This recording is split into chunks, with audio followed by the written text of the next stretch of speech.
Episode 56E May 12, 2023.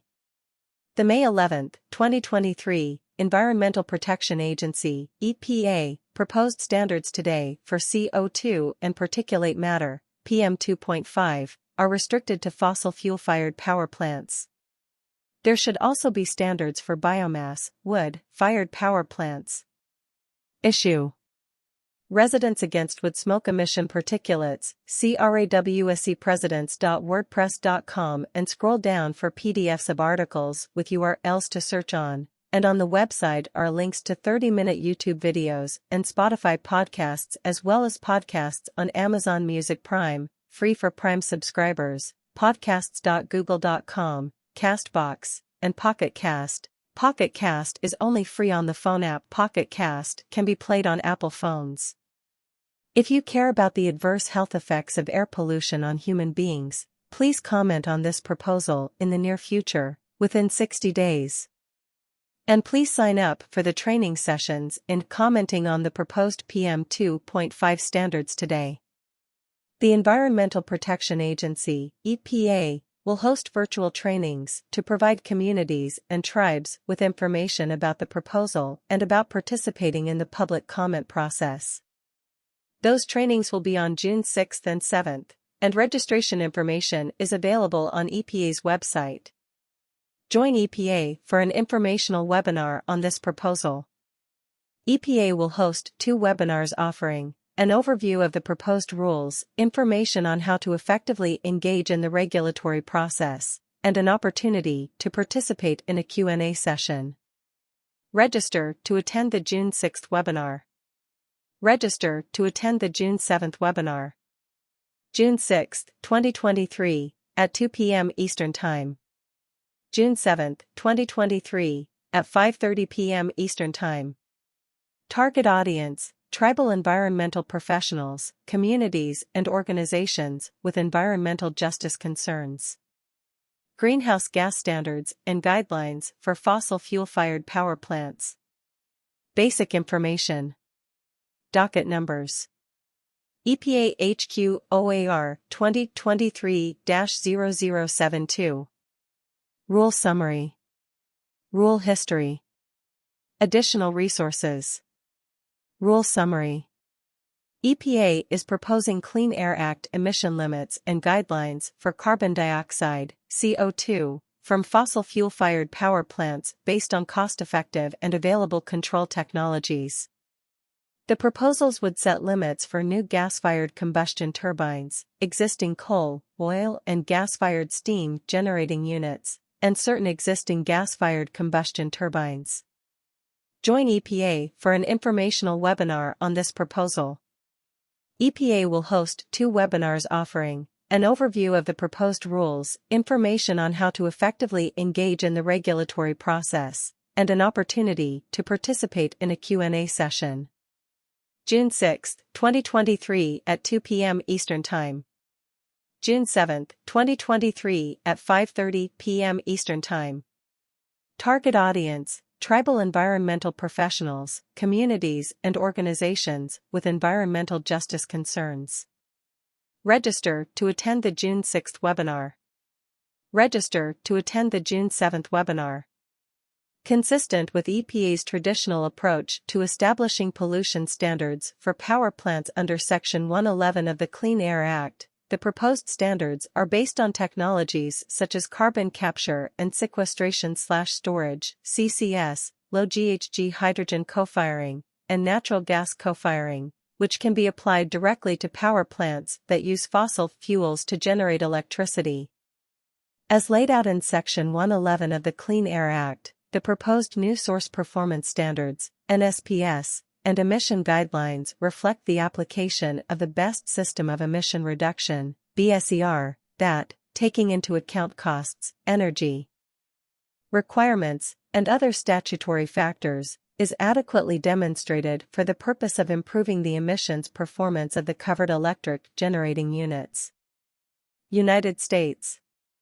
https://www.epa.gov/news-releases/epa-proposes-new-fire-plants-tackle https://www.epa.gov/stationary-sources-air-pollution/greenhouse-gas standards-and-fossil-fuel-fired-power. May 11, 2023, Environmental Protection Agency, EPA, proposed standards for CO2 and particulate matter, PM2.5, are restricted to fossil fuel-fired power plants. Target audience: tribal environmental professionals, communities and organizations with environmental justice concerns. Proposed rule URL: https://www.epa.gov/systems/files/documents/2023-05/FRL-8536-02-OAR%sign 20111 EGU%sign 2020230504_admin.pdf. ROSEP View. These new, May 11, 2023, Environmental Protection Agency, EPA, proposed standards for CO2 and particulate matter, PM2.5, are restricted to fossil fuel-fired power plants. What if the EPA adopted standards for CO2 and PM2.5 for biomass plants? Or what if, since it is apparent that the pollution from biomass, wood, burning plants is similar to or exceeds CO2 and PM2.5 emissions, the EPA just shuts down biomass, wood, burning plants, and removes all government subsidies for biomass, wood, burning plants? Biomass, wood, burning plants can't survive without government subsidies, unlike with wind, solar and geothermal generation, which will survive and thrive after being given some government startup dollars.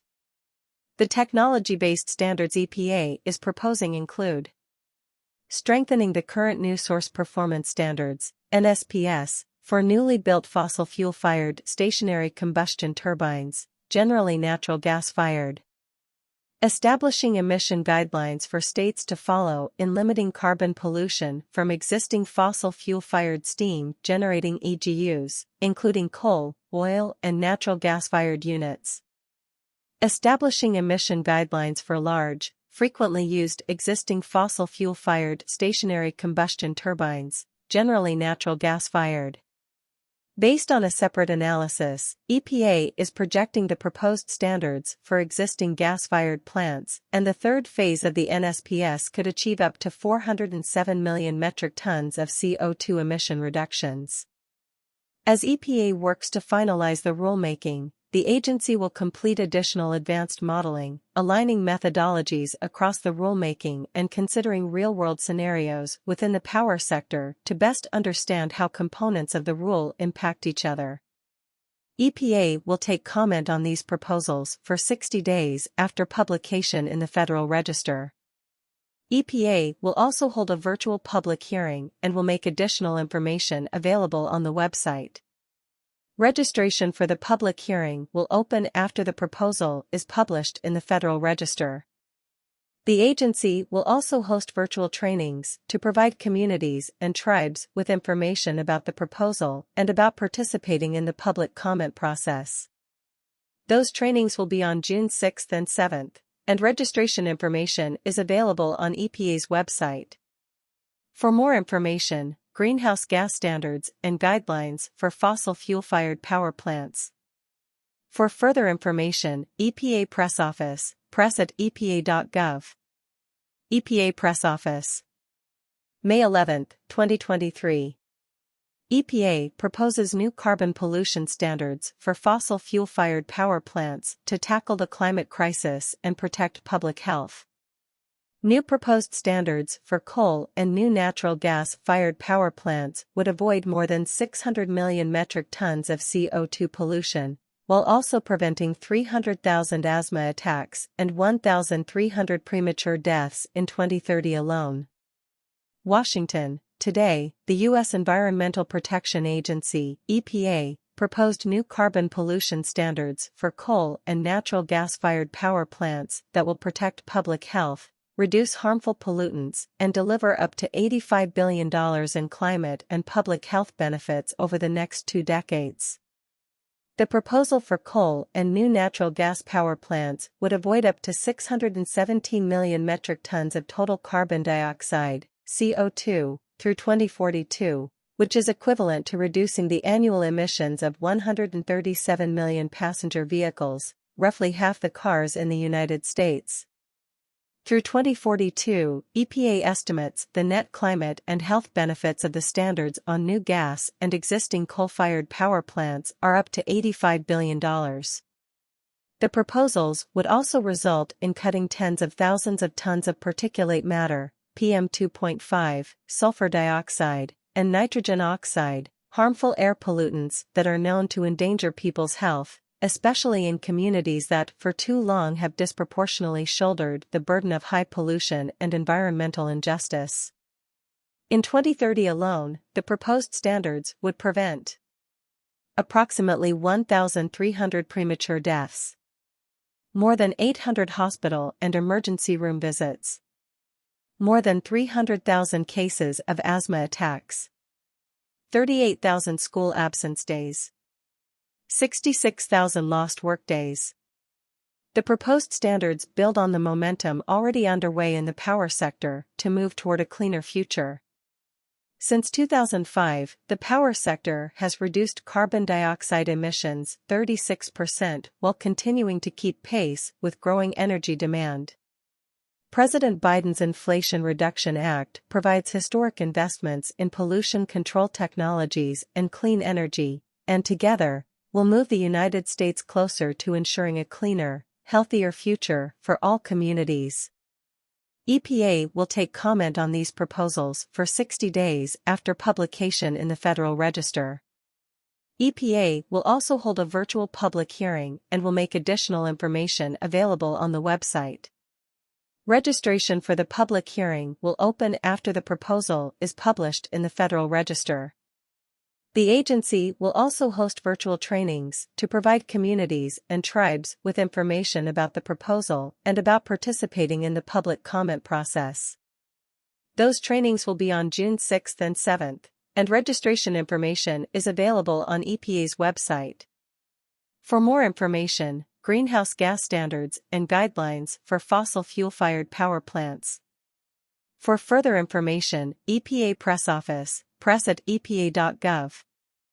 https://sitestgoogle.com/10strandesorg/ca Youth Climate Policy Leadership /Program Overview FBC LID = I WAR BRJP and JMW SUTRRUAJ is SRVFVVHLJRTCGMASX CFFX California. CA High School Climate Leadership Program, July-December 2023. During the program, students will participate in a summer retreat and monthly workshops that focus on foundational knowledge and skill-building activities related to environmental and climate action.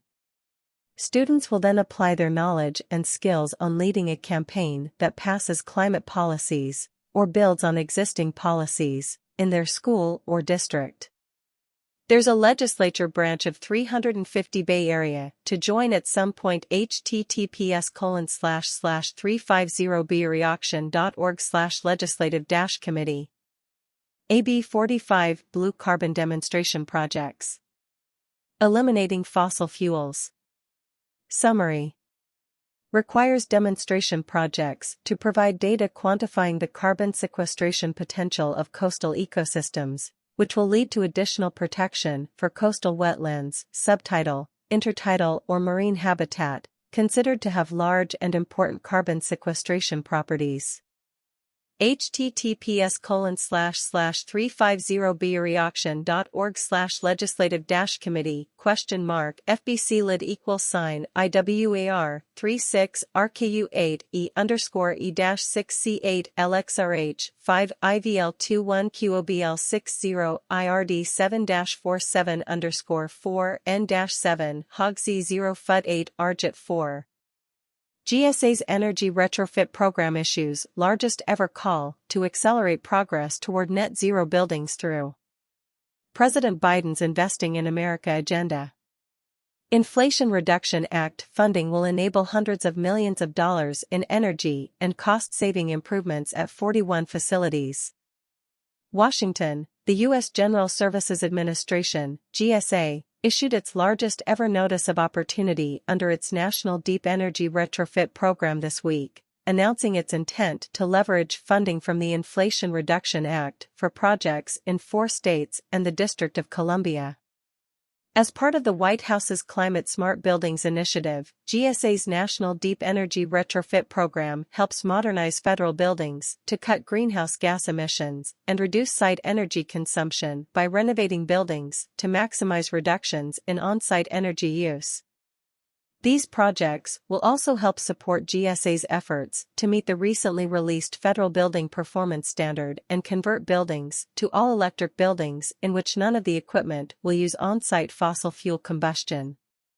https://sitestgoogle.com/10strandes.org/ca Youth Climate Policy Leadership /Program Overview FBC LID = I WAR BRJP and JMW SUTRRUAJ is SRVFVVHLJRTC GMASX CFFX NBLA JCA Youth Climate Policy Leadership Program. Apply here to participate in Cohort 1, July-December 2023. Program Overview. Today's young people will be most impacted by a changing climate and therefore need opportunities to be a part of taking climate action. The California Youth Climate Policy (CYCP) Leadership Program empowers 9th to 12th grade students to take climate action into their own hands. During the program, students will participate in a summer retreat and monthly workshops that focus on foundational knowledge and skill-building activities related to environmental and climate action. Students will then apply their knowledge and skills on leading a campaign that passes climate policies, or builds on existing policies, in their school or district.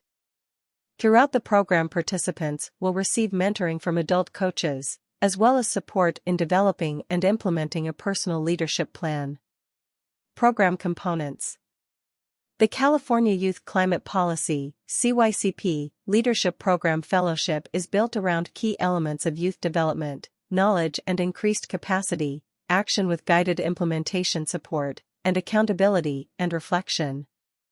Each of these components is outlined below. Knowledge and increased capacity. Youth leaders will be exposed to a variety of thinking styles and lenses in this program, such as systems thinking, design thinking, and environmental justice. By increasing foundational knowledge and skills, they will explore climate problems in a trauma-informed way and design advocacy-based solutions to these problems. Action with guided implementation support. Action. Students will learn the steps behind carrying out policies by planning and implementing an advocacy campaign with appropriate guidance. The action-oriented leadership experiences they have in this program will translate to any and all leadership opportunities they partake in moving forward. Coaching and mentorship. Each participant will have access to individualized mentorship that guides them through brainstorming, strategizing, and cultivating leadership. These mentors are individuals who have committed to addressing the climate crisis and can provide invaluable exposure in career paths to people who are passionate about climate action. Mentors will also guide students as they develop and implement their advocacy campaigns. Accountability and reflection. Taking accountability for project completions and sharing both successes and failures is a critical part of one's climate journey. Students will learn how to reflect on their personal growth and development every step of the way, from the opening retreat to the case study and capstone presentation. United States. Washington, D.C. ROSEP View. Above was a program for young people to educate themselves and others about the Biden administration's programs to invest in U.S. clean energy. Below is the Republican House of Representatives leader on an environmental committee criticizing the Biden administration for spending money on investing in a green economy. U.S. House Republicans are choosing to focus on the monetary cost of confronting and eliminating PM2.5 pollution and ignoring the human health cost we are already suffering from PM2.5 pollution. Environment Subcommittee Chair Johnson in hearing with EPA, Republicans are for. House Committee on Energy and Commerce. The standard for fine particulate matter to a level that could bring nearly the entire country into non-compliance with the PM2.5 standard. Environment Subcommittee Chair Johnson in hearing with EPA, Republicans are for energy innovation. May 10, 2023. Hearings. Environment, Manufacturing, and Critical Materials. Press release. Washington, D.C. In the House of Representatives, the Subcommittee on Environment, Manufacturing, and Critical Materials Chair Bill Johnson, ROH, delivered the following opening statement at today's Environment, Manufacturing, and Critical Materials Subcommittee hearing titled, The Fiscal Year 2024 Environmental Protection Agency Budget. Excerpts edited by Rozep for brevity and clarity and relationship to residents against wood smoke emission particulates. Representative Bill Johnson of Ohio said, "The economic freedom of the American people is taking a back seat at the EPA." Administrator Reagan presents a vast set of troubling actions to pursue ideological green goals. The administration is forcing consumers to purchase all-electric cars and shutting down oil and gas production. This is not what the EPA is designed to do. We just simply cannot deindustrialize the United States in pursuit of the 100% use of wind and solar power generation. The results would be disastrous. Rather than a premature energy transition, we could change the conversation to an energy journey. This is a EPA regulatory onslaught with more than 150 new regulatory actions underway. EPA's Electric Generating Unit (EGU) strategy is placing burdensome requirements on coal-fired and gas-fired power plants. This will lead to more blackouts. The EPA's proposal to dramatically lower the standard for fine particulate matter to a lower level that could bring nearly the entire country into non-compliance with the PM2.5 standard.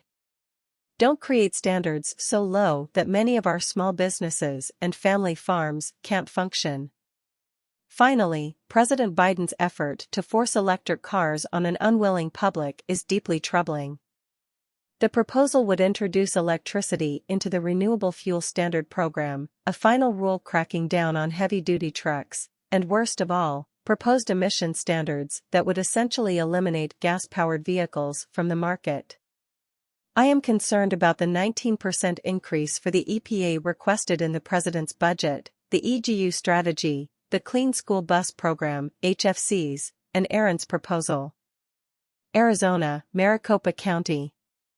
State issues pollution advisory for May 11, The Daily Independent at yourvalley.net. Yourvalley.net. Wood burning in residential fireplaces, chimeneas, outdoor fire pits, and similar outdoor fires is prohibited in Maricopa County on Thursday. Georgia. Regulators may not allow more tire burning for electricity after all. Atlanta Journal-Constitution. Explore more. Georgia biomass plants could soon burn a new fuel, scrap tires, to fossil fuels or as a supplement to burning coal or wood. Michigan, Flint. America must clean up communities harmed by contamination and pollution. Opinion. Newsweek. Of pollution that is typically emitted directly from construction sites, wildfires, wood burning, gravel pits, agriculture, and dusty roads. Excerpts edited by Rozep for brevity and clarity and relationship to residents against wood smoke emission particulates. America must clean up communities harmed by contamination and pollution. Opinion. Historically, marginalized communities have disproportionately suffered the consequences of environmental degradation and pollution, resulting in health disparities and perpetuated poverty. According to the American Lung Association, ALA, air pollution is a much more worse problem for lower-income neighborhoods, where racial and ethnic groups are constantly dealing with greater exposure to pollutants. In 2021, the U.S. Environmental Protection Agency, EPA, researched the health effects of particle air pollution, PM2.5, across the country and found that non-white populations, especially Black people, faced a higher risk from this specific type of pollution that is typically emitted directly from construction sites, wildfires, wood burning, gravel pits, agriculture, and dusty roads. Despite this bleak situation, the potential for change is highlighted in a recent study that examined disparities in environmental grant-making. The Yale School of the Environment found that over 80% of general support grants, the most important grant for organizations to receive, went to white-led organizations. Less than 10% of the general support grants end up going to organizations for people of color. Male-led organizations received over half of the grants and more than two-thirds of the total grant money. Organizations led by white leaders got more than 80% of both the grants and grant dollars. White male-led organizations were awarded both the most grants and grant dollars, taking in roughly 48% of the grants and approximately 61% of the grant dollars doled out. In Flint, Michigan, a city with a 56.7% Black population, the water crisis that began in 2014 continues to affect the health and well-being of residents. By addressing racial disparities in environmental grant-making and empowering our communities with resources and support, we can ensure that everyone has the opportunity to thrive in a cleaner, greener, and more just world. https://www.wfa.org/energy-05-05/shares-of-wood-pellet-maker-amid?FBC lid. Shares of wood pellet maker Enviva plummet as losses widen. May 5, 2023. WFAE. Enviva's Northampton County, NC, wood pellet plant. Excerpts edited by Rozep for brevity and clarity and relationship to residents against wood smoke emission particulates. Enviva, the world's largest maker of wood pellets with 4 plants in North Carolina, saw its stock price plummet this week after it canceled its dividend and told investors it expects bigger losses to come. Enviva's shares fell about 60% after Wednesday's announcements. The Maryland-based company posted a bigger-than-expected loss for the first 3 months of 2023 as European customers delayed pellet orders and expenses ballooned for unplanned repairs and maintenance. CEO Thomas Math acknowledged it was a disappointing start to the year. Our results this quarter were much softer than we expected. Mainly driven by a cost position that is not acceptable. But we believe it can be remedied in the short term, Math said. Enviva said it now expects a larger-than-expected loss for the full year. To save money, it will stop paying a dividend to shareholders, though it promised to buy back shares. The company is trimming other costs. The company also announced a new 10-year contract with a Japanese customer, which Math said is a sign of continued growth. Our industry continues to be persistently structurally short supply. So signing new contracts like the one we just announced means new production capacity must get built. And therefore these new contracts are underwriting our large-scale fully contracted capacity expansions, Math said. Enviva cuts down trees and turns them into wood pellets at plants across the South, then ships them to Europe and Asia where they're burned in place of coal and classified as clean energy. But that designation is controversial among many scientists and environmental groups. They would rather see renewable energy like wind and solar expanded, not wood substituted for coal. And they note that wood burns dirtier than coal and that producing and shipping pellets creates more carbon. Pollution. The European Union is close to adopting changes to its renewable energy rules that could limit the use of wood pellets. But Math told investors the changes are minor and won't affect the business. The European Union will finalize the text related to its Renewable Energy Directive 3 over the next month, which we expect will continue to provide demand tailwinds for woody biomass, given how important this renewable resource is to the net zero targets of the EU member nations, Meth said. Enviva has 4 plants and a port facility in eastern North Carolina, 1 plant in South Carolina, and 1 in Virginia. It's come under fire in eastern North Carolina over concerns about air pollution and noise. North Carolina, protest at Enviva wood pellet plant May 15, 2023, and Environmental Justice Day at North Carolina Legislature May 17, 2023. https://docs.google.com/forms/d/e/1 faipqlswswrndzrkrqlmtspyrygntspskf_9xjz9xayagw/view form FBC lid. Day of Action, Environmental Justice Legislative Day for our forests and health and protest at Enviva HQ. NC residents from Tier 1 communities impacted by the wood pellet manufacturing facilities in eastern NC will be meeting with members of the NC legislature. The goal of these meetings are to inform NC state representatives on the impacts of the dirty wood pellet extraction industry.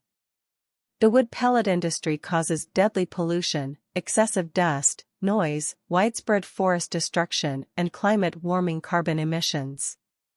Please join us on May 17 to make sure our legislators know about the impacts this industry is having on community health, our forests, our air, our water, and our climate. We will offer 2 virtual webinar information sessions to make sure you have all the information you need. The first session has passed, and the last will take place on Monday, May 15 at noon. We will also provide an in-person session on the morning of the 17th. Later that same day, we will take our message directly to Enviva at their headquarters in Raleigh. We will protest from 4 to 6 p.m. Join us. South Carolina. This South Carolina town has the state's worst air quality. KISS 95.1. Bad air with PM2.5 dust in the atmosphere in the city. Well, be careful out there, South Carolina. Air quality can be an important factor when at Utah, Ogden. https://www.standard.net/news/government/2023/APR/25/Matheson-focuses-on-environment-for-council-race. Matheson focuses on environment and affordability for Ogden Council race. April 25, 2023. Excerpts edited by Rozep for brevity and clarity and relationship to residents against wood smoke emission particulates. Katie Matheson is running for an at-large seat on the Ogden City Council. Ogden, Utah. Tackling issues affecting air quality and the cost of living are among the top priorities of a new city council contender. Last week, Katie Matheson told the Standard Examiner she will be running for the at-large position on the board. She said she's been active in the community for years. I started community organizing in 2017 and, from there, I realized not only do I have a passion for community organizing and government, but I also have a knack for it, she said. Matheson said she wants to make Ogden work for all parties. Matheson said combating poor air quality in the city and expanding green space are among her priorities. Clean air is one of my key priorities, she said. Another priority area is green space. My kids play rec sports and I want our kids to be able to play in these community spaces that are valuable, not just for community connection, but also to reduce heat sinks.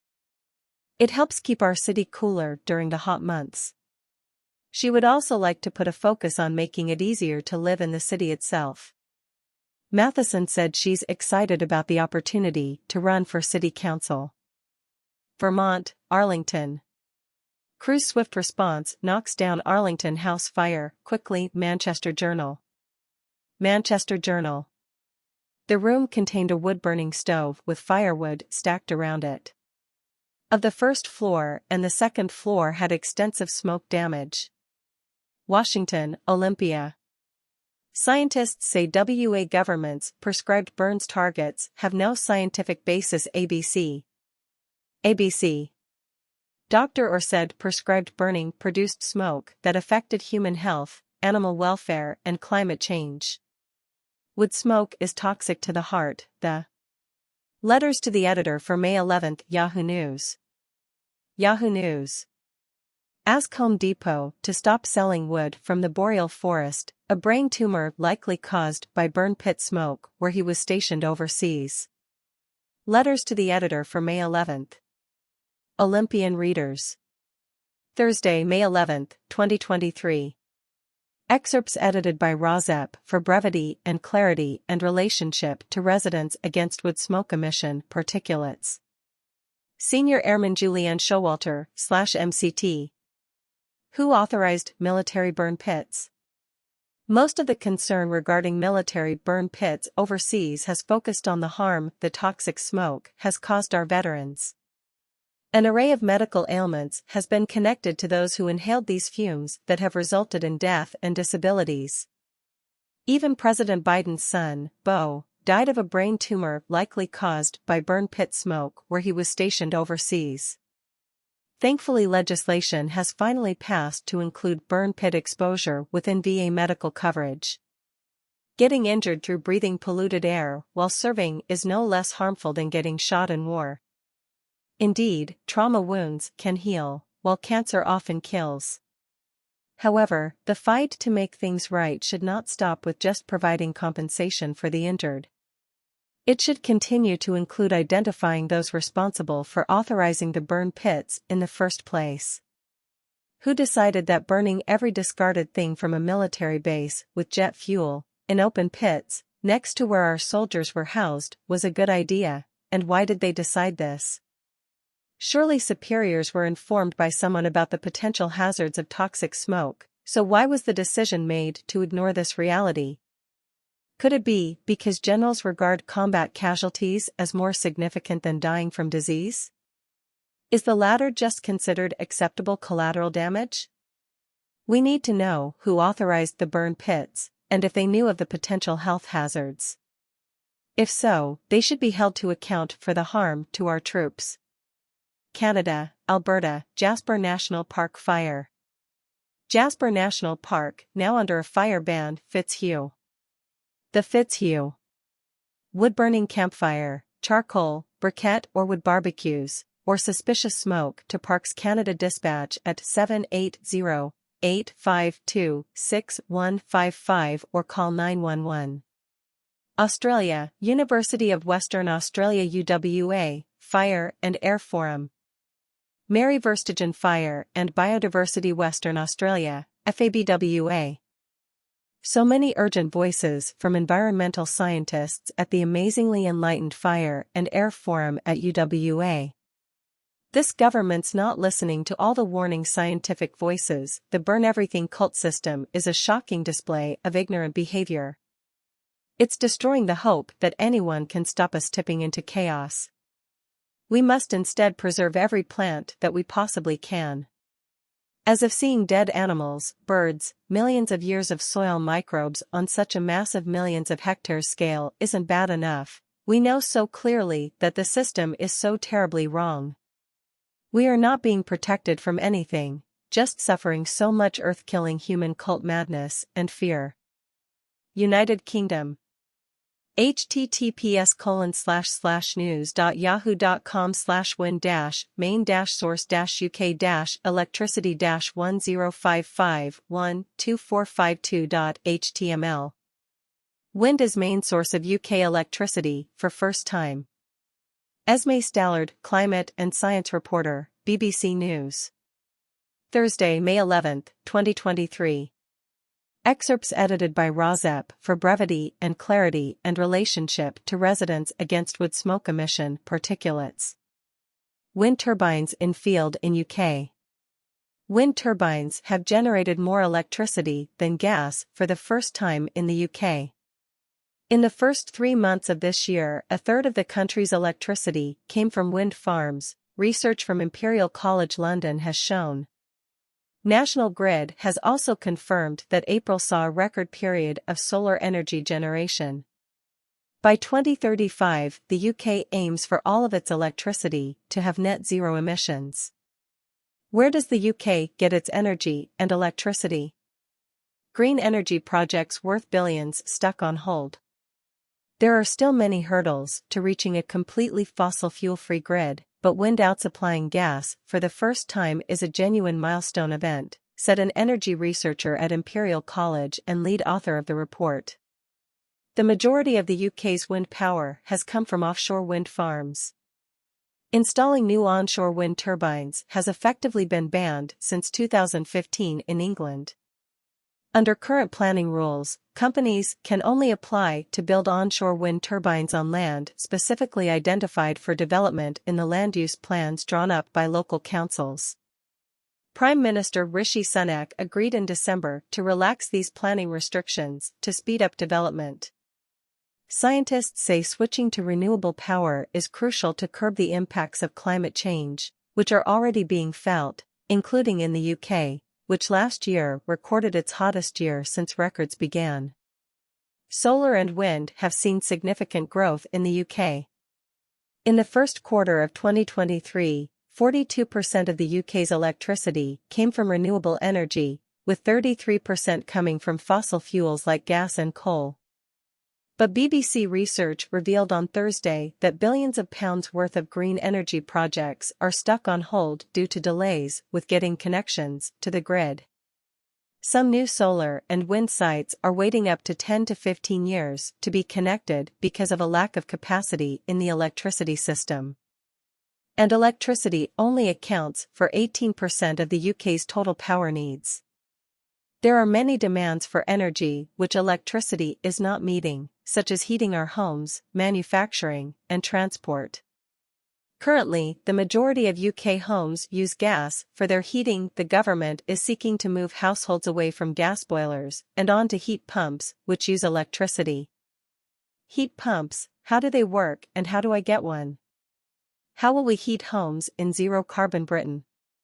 https://airly.org/n/25-top-air-quality-influencers-in-2023/?FBC lid.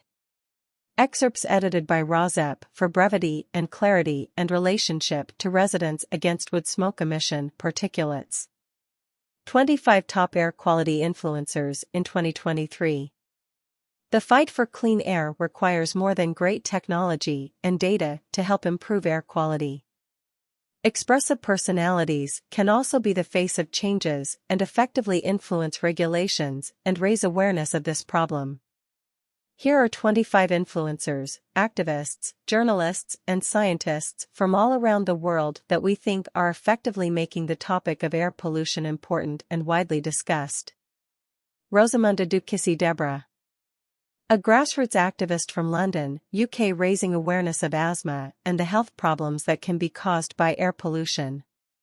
Ducisi-Debrah's campaign for clean air followed the death of her 9-year-old daughter, Ella Roberta, who had experienced a series of severe asthma attacks over several years.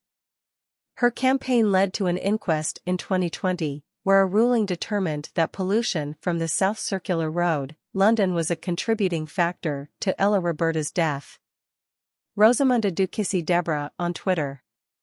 Simon Burkett, a former banker who left the financial industry more than 10 years ago and dedicated himself to the fight for clean air. The founder and director of Clean Air in London, an organisation that has been successfully influencing the policy of the British government and local governments regarding pollution standards and the fight to improve air quality for many years. Simon Burkett on Twitter. Sotirios Papathanasia, author of the See the Air blog and the podcast of the same title. In addition, the author of books on air pollution, See the Air, as well as books for children explaining the basics of air pollution. Very active on social media, especially on Twitter, where he publishes his thoughts and interesting content on air pollution. Sotirios Papathanasia on Twitter. Dr. Maria Nera, A Spanish physician, international civil servant and diplomat, who has since 2005 served as the director of the Public Health, Environment and Social Determinants of Health Department, PHE, of the World Health Organization, WHO. Very committed and actively working to improve air quality around the world, especially within the most vulnerable populations. Dr. Maria Nera on Twitter. Jemima Vivian. Lawyer/human rights activist, founder of Mums for Lungs. London-based group of parents seriously concerned about air pollution's impact on children's health. Jemima Vivian on Twitter. Damien Carrington. The Guardian Environment Editor. One of the most influential and inquisitive reporters on air pollution issues around the world. Very often his texts shed light on the pollution problems in Great Britain and around the world. Damien Carrington on Twitter. Simon Evans. Deputy Editor and Policy Editor, Carbon Brief, award-winning website focused on climate change, science, energy, and policy. Simon Evans on Twitter. Beth Gardner. American journalist based in London. Author of Choked, best-selling air pollution book. A journalist writing for New York Times, The Guardian, and more. Her in-depth story on air pollution has become the cover story for Global, the National Geographic in the spring of 2021. Beth Gardner on Twitter. Jodie Pandey-Lavacar.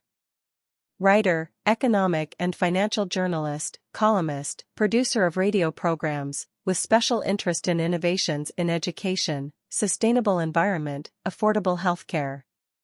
Author of the book about air pollution in India, Breathing Here is Injurious to Your Health. Jodie Pandey-Lavacar on LinkedIn. Tim Smedley. Environment journalist for the Financial Times, BBC, The Guardian, The Observer, The Sunday Times, New Scientist, and more.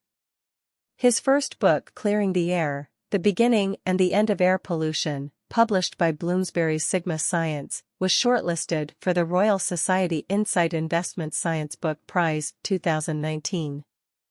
Right now Tim Smedley is working on his second book, The Last Drop, Solving the World's Water Crisis, to be published by Picador in spring 2022. Tim Smedley on Twitter. Jane Burston. Jane Burston is the executive director of the Clean Air Fund and previously was the head of energy and the environment at the National Physical Laboratory. She led a team of 150 scientists and engineers researching new energy technologies, emission measurements, as well as monitoring the climate and air pollution. Jane has spoken at Davos and the UN General Assembly. She has been interviewed about air pollution and the movement for clean air by the New York Times, BBC, Times Radio, and for numerous podcasts. Jane Burston on Twitter. Sadiq Khan. The current mayor of London places great emphasis on making the city a green metropolis, setting the standards for reducing emissions of pollutants for the whole world. Khan calls air pollution an urgent issue of social justice and described tackling the problem as a matter of life and death. Sadiq Khan on Twitter. Gary Fuller. Dr. Gary Fuller is an air pollution scientist at Imperial College London. His research interests focus on urban air pollution. Author of The Invisible Killer, The Rising Global Threat of Air Pollution book. Gary Fuller on Twitter. James Thornton. An environmental lawyer and writer. He is the founding CEO of Client Earth, a global nonprofit environmental law organization. We started with one lawyer and his laptop in 2007. Now we are over 200 people, with 8 offices around the world, creating powerful change for life on Earth, we read on the Client Earth's website. James Thornton on Twitter. Angel Sue. Angel Sue is a professor and data geek who applies data-driven methods to solve challenging environmental issues. Sue founded and directs the Data-Driven EnviroLab, an international team of interdisciplinary researchers, scientists, programmers, and visual designers who work collaboratively around the world to create new knowledge and policy tools designed to make the world greener and healthier. Angel Sue on Twitter. Jeffrey K. Smith, WHO consultant and environmental health solutionist. Air quality monitoring expert and clean, renewable energy advocate. Pro bono environmental health advisor to organizations driving solutions to the most vulnerable. Having witnessed the hazards of air and water pollution within his own family whilst his daughter was hospitalized in 2008. Jeffrey K. Smith on Twitter. Mike Bloomberg. Bloomberg Philanthropies, of which Bloomberg is the founder, focuses on numerous activities to improve air quality around the world. Bloomberg Philanthropies funded a large part of the new air monitoring system in London. It has also established cooperation with Brussels Clean Air Partnership, with whom they willingly implement a wide range of projects to support policy to reduce air pollution, including the use of low-cost monitoring devices to provide critical data. Mike Bloomberg on Twitter. Greta Thunberg. Greta Thunberg is a climate and environmental activist from Sweden. In 2018, she started a global school strike movement to protest against government's inaction on the climate crisis. Although Greta's actions relate to broadly understood climate change, part of them is just care for clean air. The huge interest in Thunberg's activities has also contributed significantly to the serious attention to be paid to air quality problems around the world. Greta Thunberg on Twitter. Dr. Shelley Miller. A professor of mechanical engineering and faculty in the environmental engineering program at the University of Colorado Boulder. Dr. Miller teaches about and investigates urban air quality and works diligently to understand the impact of air pollution on public health and the environment. She is also an expert on indoor environmental quality, including airborne infectious disease transmission and control and air cleaning technologies. Dr. Shelley Miller on Twitter. Sonia Graham. Sonia is CEO at Global Action Plan, a sustainability charity that helps people live more sustainable lifestyles by making connections between what's good for people and good for the planet. This includes their clean air movement, which mobilizes and enables people and organizations to act on air pollution. The charity has worked on many public-facing initiatives such as Clean Air Day, the UK's largest air pollution campaign, the Clean Air Hub, the UK's go-to public information source on air pollution, and the world's first personal air pollution calculator. Sonia Graham on Twitter. Dr. IQ Mead. Dr. IQ Mead commenced the role of Head of Air Quality Measurement in the ERG team at Imperial College London in December 2021. As part of this role, his responsibilities include the London Air Quality Network of reference grade instruments, as well as the Breathe London Hyperlocal Community Sensor Network. Dr. IQ Mead profile. Dr. David Green. David specializes in air quality monitoring technology at the UK super sites, measuring chemical and physical properties of PM and gases. Dr. David Green on Twitter. Dr. David Carruthers. David is the founder of CERC, the developer of ADMS, the UK leading air quality model. Throughout the development of ADMS models, David has led CERC in model development and validation and has been at the forefront of technical debate in the UK and internationally. In addition, he has participated in US EPA modeling conferences and has presented the ADMS models internationally for government approval. Other projects he has directed have included research projects for government departments including DEFRA, UK Department of Environment, the Department of Transport, and major international projects supported by the European Union. Dr. David Carruthers profile. Professor Sir Stephen Holgate. Probably the most influential person in the UK on the medical effects of air pollution and has been lobbying for action on pollution for many years. He is the force behind the Clean Air Champions and the author of the medical profession statistics on health thefts and death statistics on air quality. Professor Sir Stephen Holgate profile. Professor Frank Kelly.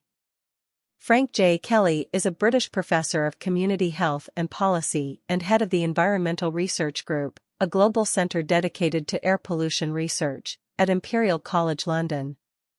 He is an authority on the medical effects of air pollution. Professor Frank Kelly Profile. Author. Marcin Nat, Head of Marketing and PR at Airly. Very dedicated to the mission to fight for clean air around the world. A fan of music, football, good food and books. https://www.independentcompany.uk/extras/indie-best/gadgets-deck/headphones earphones/Dyson headphones zone price absolute UK BHTML FBC lid. Excerpts edited by Rozep for brevity and clarity and relationship to residents against wood smoke emission particulates. Yes, the Dyson Zone air purifying headphones are real, and they launch in May. The company's weirdest gadget in existence will set you back £750 for the Zone and £820 for the Absolute Plus. Alex Lee. Thursday, April 27, 2023, 1600 hours. Yes, they really look like that when you're wearing them. The Dyson Zone air purifying headphones are real, and they're coming to UK shores this May. Yes, really. The quirky gadget is a pair of noise-cancelling, over-ear headphones that double up as a personal air purifier for your nose and mouth, essentially securing you inside an air pollution-free bubble, while delivering clean and clinical audio with active noise-cancelling technology. The odd-looking product faced ridicule when it was announced in early 2022. It was supposed to launch in March 2023 but, after a few months' delay, Dyson has revealed that the Zone, as well as a new Dyson Zone Absolute Plus bundle, will release on May 17, when we'll all find out who has the last laugh. The company has been working on the Dyson Zone for more than 5 years. It's a product that was thought up in response to the increased problem of pollution levels in urban environments. The World Health Organization, WHO, estimates 9 in 10 people globally are currently breathing in air that exceeds pollutant limit guidelines. Londoners were even told to exercise indoors at the start of 2022, due to high pollution levels. UK, Scotland. Barbecue smoke and traffic fumes linked to crippling rheumatoid arthritis, new study reveals. Scottish Daily Express. Polycyclic aromatic hydrocarbons, or PAHs, are toxic chemicals formed from burning coal, oil, gas, wood, or from flame grilling meat and other. Pakistan. Alert U.S. Mission, Pakistan U.S. Embassy and Consulates in Pakistan. U.S. Embassy and Consulates in Pakistan U.S. Embassy.gov. Air quality data, U.S. Embassy and Consulates air quality monitors measure PM2.5 data. See here. Skip to content. Visas. Non-immigrant visas. PM2.5 and human health. Wood-burning stoves may raise risk of arthritis, The Times. The Times. Researchers found that a group of chemicals formed by burning wood, fossil fuel or when grilling meat and other food was strongly linked to the toxins from grilling, smoking and car exhaust could raise odds for rheumatoid, usnews.com. usnews.com. They form as coal, oil, gas, wood, or tobacco burn. Smoke from wood or coal-burning fires, fumes from asphalt roads, and consumption of grilled. These chemicals are called polycyclic aromatic hydrocarbons, PAHs. The contribution of the exposome to the burden of cardiovascular disease, Nature. Nature. The role of PM2.5 as a major health hazard is also supported by the gradually increasing risk of all-cause and cardiovascular death associated with air pollution shown to worsen movement disorder after stroke. Medical Express. Medical Express. Ultimately, the goal of the research team is to better understand the mechanism by which PM2.5 causes neuroinflammation, since air pollution is the truth about biomass. Burning trees is not a green alternative. Earth Day. Earth Day.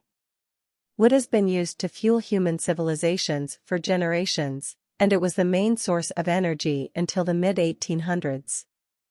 However, the rise of coal in improved cookstoves emit more ultrafine particles than conventional stoves, finds new study. phys.org. Ultrafine air pollution particles, PM0.1, as conventional stoves, improved cookstoves can reduce fine particles, PM2.5, by up to 65%. EcoSense, a USA History of Ecological Change. Estes Park Trail Gazette. Estes Park Trail Gazette. We must be aware of the infringements of global warming, including the ozone, O3, and particulate matter, PM2.5, levels in Rocky Mountain. EPA Clean Air Act regs under Biden, a look back. Law 360. Law 360. If finalized as proposed, the rule would strengthen the primary, health-based annual particulate matter, or PM2.5, standard from 12 micrograms. This website, Law 360, may require special registration qualifications to read articles. China. https://bmcpublichealth.biomed.central.com/articles/10.896/12889-023-15735-3 FBC lid. Effects of air pollution control policies on intracerebral hemorrhage mortality among residents in Tianjin, China. Excerpts edited by Rozep for brevity and clarity and relationship to residents against wood smoke emission particulates. Background. Exposure to air pollution is an important risk factor for intracerebral hemorrhage, ICH, which is a major cause of death worldwide. However, the relationship between ICH mortality and air quality improvement has been poorly studied. This study aims to evaluate the impact of the air pollution control policies in the Beijing-Tianjin-Hebei region on ICH mortality among Tianjin residents. Methods. This study used an interrupted time series analysis. We fitted models to assess the changes in hemorrhage, ICH, deaths before and after the interventions of air pollution control policies based on the data of ICH deaths in Tianjin collected by the Tianjin Center for Disease Control and Prevention. Conclusion. During the study period, some interventions of air pollution control policies were significantly associated with the reductions in the number of deaths from ICH among residents in Tianjin. ICH survivors and females were more sensitive to the protective effects of the interventions. Interventions for air pollution control can achieve public health gains in cities with high levels of air pollution. https://www.sciencedirectcom/science/article/pi/143846392300779 FBC lid. International Journal of Hygiene and Environmental Health. Volume 251, June 2023, 114186. Monitoring ambient air pollution and pulmonary function in asthmatic children by mobile applications in COVID-19 pandemic. https://doi.org/10.1016/jade, ijhead.2023.114186, Get rights and content. Abstract. Background. Several public health measures were implemented during the COVID-19 pandemic. However, little is known about the real-time assessment of environmental exposure on the pulmonary function of asthmatic children. Therefore, we developed a mobile phone application for capturing real-time day-to-day dynamic changes in ambient air pollution during the pandemic. We aim to explore the change in ambient air pollutants between pre-lockdown, lockdowns, and analyze the association between pollutants and PEF mediated by mite sensitization and seasonal change.